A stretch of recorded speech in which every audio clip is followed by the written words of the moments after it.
Hi everybody, hi every spirit, welcome very much to Asasu Football. And here we are ready to talk about the World Cup and the Group D in specific. Thank you very much for being here, your support is greatly appreciated. So on Group D we had France, Australia, Tunisia and Denmark. And here we have so far the biggest disappointment and the biggest letdown and upset of the tournament, which is Denmark coming out of the World Cup in fourth place, bottom of their group. Okay? There is no surprise in France going through. And let's go Australia. They will go through with 6 points, the same points as France. Okay, obviously they are not as strong as France, but I really like their community spirit, their teamwork, their team spirit is very cool. They have actually a positive football. They defend a lot as well, but they have a positive football. Every time they have a chance, they want to go forward and they play actually well. I really enjoyed how they were playing, and they won against Denmark, right? 1-0. And that's, for me, it's impressive, but Denmark was really not having their time. They weren't creating many chances, they weren't scoring a lot.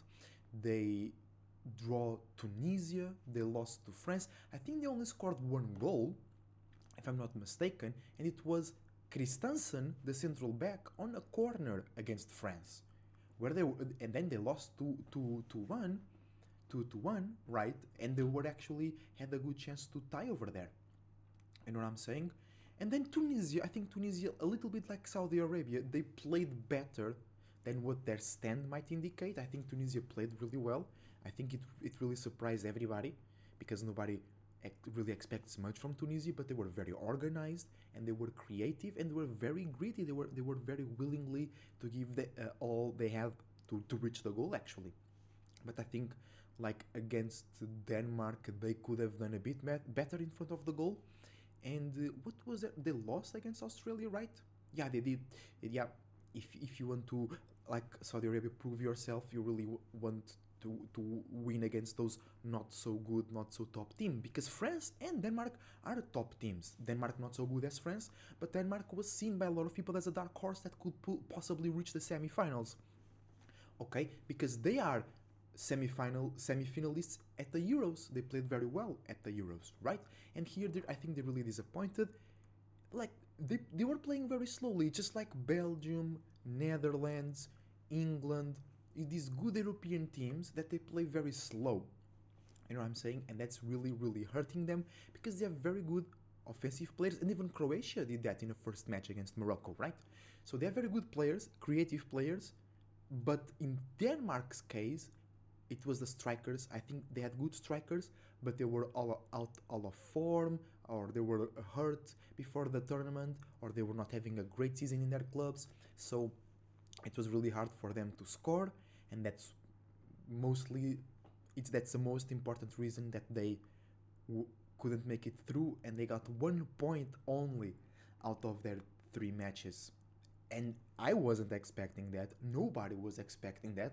But then I saw their first match against Tunisia, and I was like, hold on, something is not working here. Something is missing, and it missed until the end of the last match. You know what I'm saying? So Denmark really surprising me here, going last. Australia really surprising me here, going second. I really enjoy that. I think it's a very happy moment in football, because Australia has been improving over the years, and it's cool. I like their team, I like their vibe, I like their kit a lot, their colors, and it's very cool that they go through. They will play Argentina, right, in the round of 16. France will play Poland. That's going to be a European clash, and that's going to be a non-European or not exclusive to a continent clash, because it will be South America with Oceania, but Australia now qualifies through the Asian bracket of the FIFA organization, right? But I think Australia will have a hard time against Argentina, but if Argentina kind of chokes and is not able to score goals, Australia can put one in the back of the net, just like they did with Denmark. But I think it will be way more difficult, because Argentina now is super motivated. They started to play their game really well, right? They started to improve their pressing and their performance on the field and on the midfield, more specific. and I really think Australia is going to have a tough time, but don't count them out. Don't count them out. This is the World Cup of surprises. Then France against Poland. I think Poland stands no chance if they keep playing like they playing super defensive, super like I usually say the strong point of Poland is their structure, but I think they've been a bit too structured, and then they can't be mutable or be creative to reach better positions in the front line and take those shots and create those chances. Even against Mexico, right? They were playing to not lose. They wanted to avoid the loss more than they wanted to get the win, right? And I really don't like that mindset, but that's for me. I know everybody in Poland wants them to go through, but I think they'll have a really tough time against France. France, let's talk here about France because some people do not see them as potential winners, and I see only two potential winners for me, which is France and Brazil. Okay, because France has the best crossing ability. Their crosses are the best in the tournament, and they have such a very powerful and creative team at the same time. Okay, they have a lot of physical strong players and technical strong players, and they don't have the best striker. Giroud is very good, okay, but Benzema I think it will be better. But then they have Dembele, Coman, Mbappe, Griezmann, always acting as a second forward or playing as a forward, right? They have just a great team overall, and they are the ones that create more chances or that capitalize more out of their chances by far that's the X and G. France is the highest by far. It's like you have everybody in a nucleus. You have then Morocco's in the end and somebody else that I don't remember, right?